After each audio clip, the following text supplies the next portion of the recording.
shootings did not involve a less lethal approach. Again, in an officer-involved shooting reports, 80% of those shootings did not involve a less lethal approach. Many individuals were houseless. Many individuals suffered from a mental illness. Many individuals were on the streets for one reason or another, and it could have been prevented looking at the conditions that they are on the streets. We're looking for accountability. We're asking the questions to go beyond measures of officer body-worn camera policy. We're looking for humanity reform. We're looking at change of who is a first responder as far as interactions with these individuals.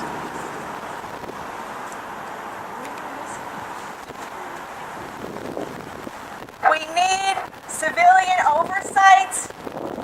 We don't get civilian oversight.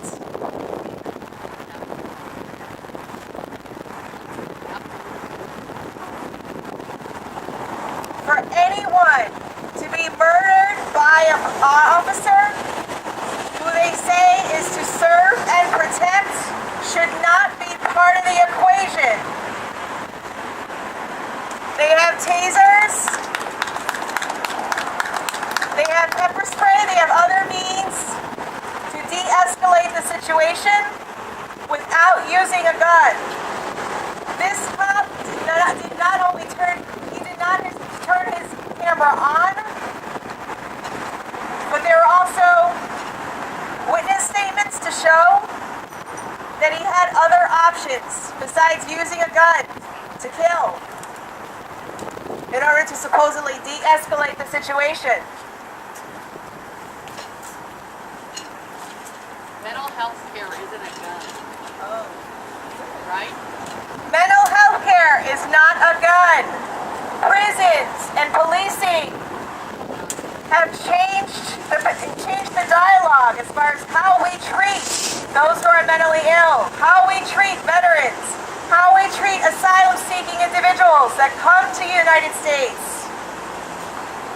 They need proper health care. They need proper mental health care. The killing of folks who are disabled has to end. Mental illness is an illness. They deserve, it's not a crime. You know, just to repeat what Kathy just said, you know, mental illness is not a crime. And increasingly, that's how our government deals with mental illness. Our police force is our mental health care service. It's totally ineffective. It's totally uncompassionate. You know, this is a sign of a government that's failing the weakest among us. Totally failing.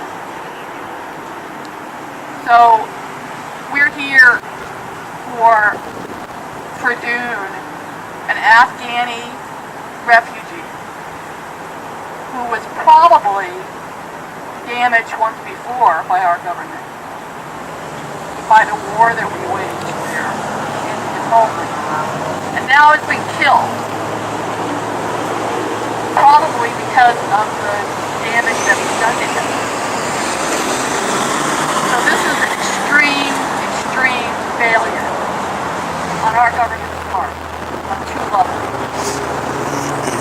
Locally, we need more effective civilian oversight of our police department. There's a coalition that's calling for the reform of the Citizen Review Board on Police Practices in the city of San Diego.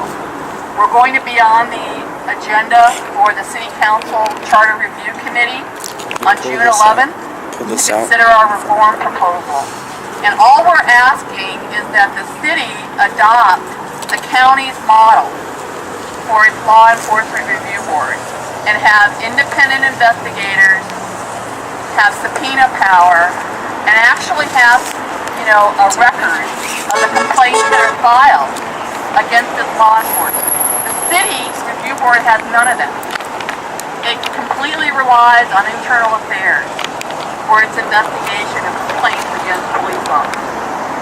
So that's a start at having more effective accountability for law enforcement. Because we clearly don't have it now.